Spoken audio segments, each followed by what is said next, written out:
Welcome to the People's Health Briefing, a component of the Trusted Voices campaign. I'm Dr. Noha Aboelata, CEO of Roots Community Health Center, reporting for the week of December 7th. As health professionals rooted in Oakland serving some of the people most vulnerable to getting and suffering from COVID-19, we are here to cut through the noise and give you the information you can use to keep yourself, your loved ones, and your community as safe as possible. The goal of the People's Health Briefing is to empower you with our best knowledge and thinking every Tuesday morning. Please submit your questions in the comments, by direct message, or by email to admin@rootsclinic.org. Now, we know that even though this pandemic is worldwide, the effects are very different depending on where you are, so we are here to give you up-to-date information about Oakland and East Oakland in particular. Alameda County now has over 32,000 coronavirus cases, and there are 520 COVID-related deaths. Now, the top 3 zip codes in the entire county in terms of both case rates and positivity rates are all in East Oakland. They are 94601, 94603, and 94621. And when we add up total cases for these 3 zip codes, it comes to about 57% of Oakland's cases. And Oakland has more cases than any other city in Alameda County. And when we look at the population in these 3 zip codes, it is actually only 28% of Oakland's population. So in other words, an area that is only 1/3 of the population of Oakland has had almost 60% of Oakland's cases. So the bottom line is the virus is hitting Oakland harder than most parts of Alameda County, and it is hitting East Oakland even harder.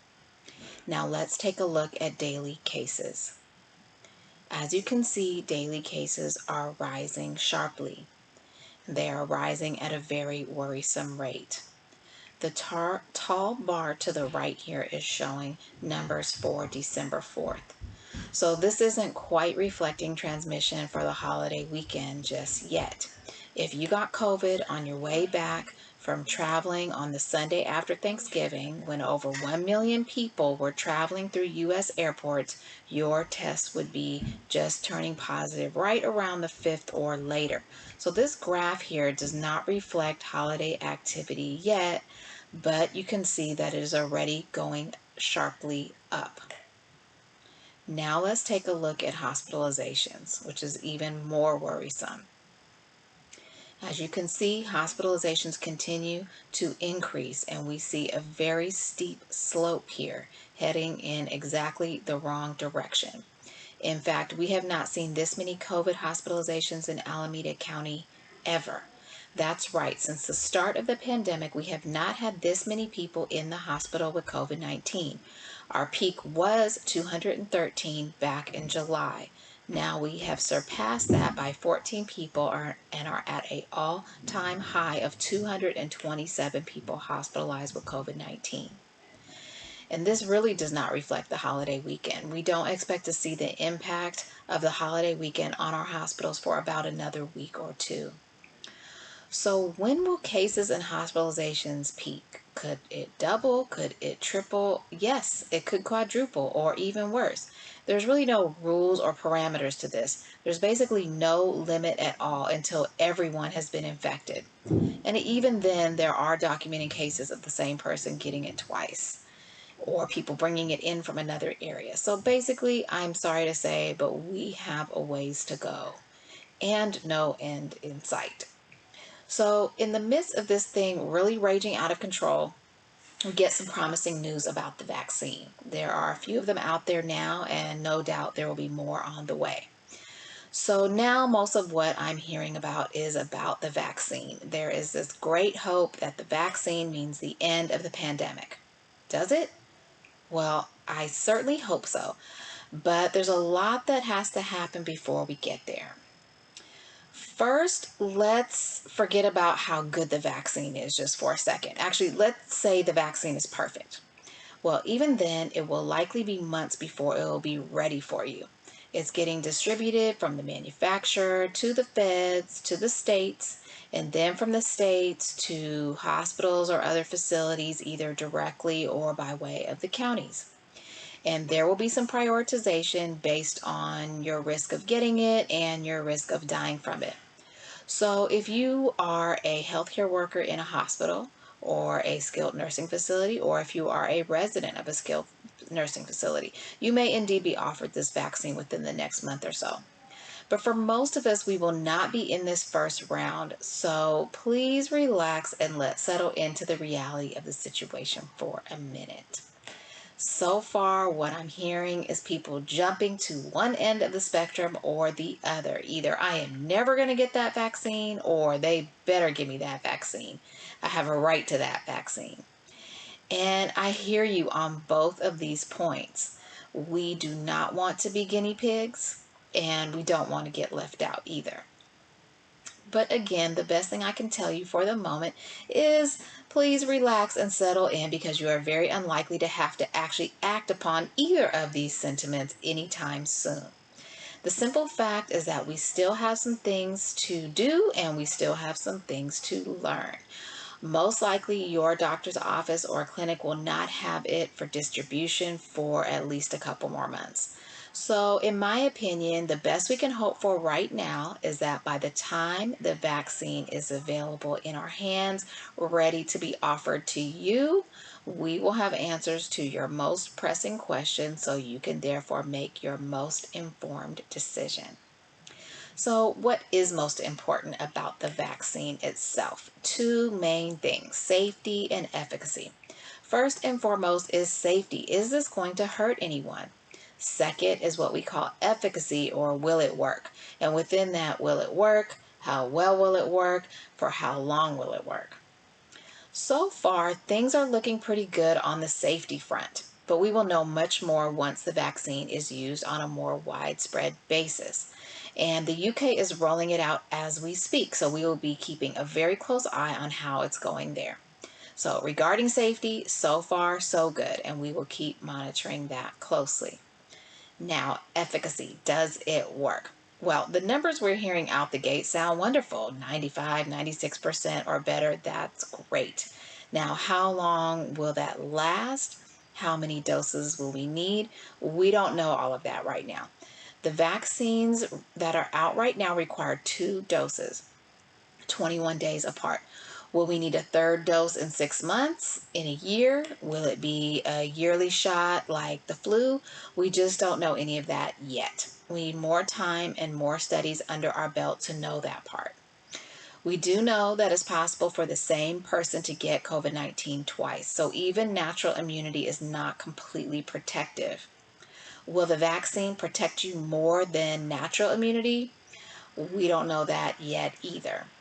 Can COVID mutate and therefore the vaccine wouldn't be effective, or we'd need a new vaccine to adapt to that mutation? Again, we don't know all of the answers to all of these questions just yet, but these things are knowable. We will know more with more time and more experience under our belt with this vaccine.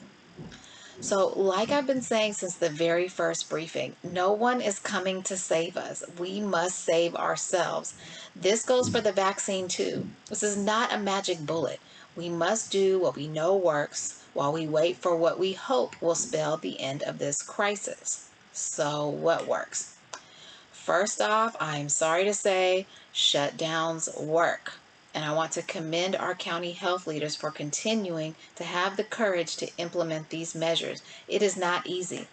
There are terrible trade-offs with the economy, with our schools, with our businesses, but these trade-offs are not as terrible as the loss of life and the devastation we will see if we reach that tipping point of overwhelming our hospitals. Now, let's face it, countries that have been able to get this thing under control have done so by shutting down their borders and imposing real lockdowns. We have not been able to do that in this country, and we likely will not be able to do that. So it is up to each and every one of us to do our part. So I am sorry to say, but it is back to basics. Shelter indoors as much as you can, whenever you can, but only with members of your household. Don't share your air. Mask up and space out. Protect your elders and those with underlying conditions. If you think you were exposed, quarantine yourself. Get tested in 5 to 8 days after your exposure, and continue to quarantine yourself until you get your results. If you have symptoms, do not go to work. Do not get into close contact with others. Get tested and quarantine. And now I'd like to share some footage and input from our COVID testing site on 99th and East 14th. Once we in the area of the hot zone, we stay in the hot zone. Everything must come off before we even enter the building. And people that's being, we really strict, even on clients that comes, you must be 6 feet apart. If we see any people within that 6 feet, we actually, is you guys together? If not, can you guys please separate? And we actually have people move further distance from each other. How has the surge in testing changed things for you personally? Personally, it has changed my attitude and people around me, their attitudes, because now we're just so cautious about everything. We're constantly, like looking. You got this, you got the hand sanitizer, you got your gloves. It's a whole different thing now that this pandemic is spreading, and I just really don't know why people are not getting tested. Because I live in a hot zone. I live in the 94621. And I'm constantly telling people every day when I see them, my neighbors and all of them, please come and get tested. We live in the hot zone. Because just because you don't have it don't mean your next door neighbor don't have it. What brings you in to get tested today? I'm trying to check on myself, see if I got it or not. That's all. I'm trying to be safe around here. I appreciate you. Thank you so much. No problem. And now here's our best advice one more time. We are encouraged by the vaccine developments, but it is not going to be the end all to all.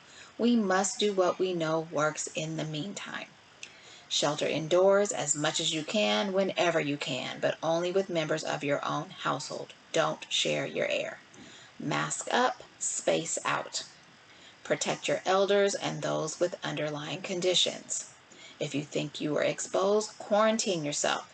Get tested in 5 to 8 days after exposure and continue to quarantine yourself until you get your results. If you have symptoms, don't go to work. Don't go around others. Quarantine yourself and get tested and stay quarantined until you get your results. That concludes today's People's Health Briefing. Please submit your questions in the comments by direct message or by email to admin@rootsclinic.org. Thank you for joining us. Please tune in next Tuesday at 10 a.m. See you then.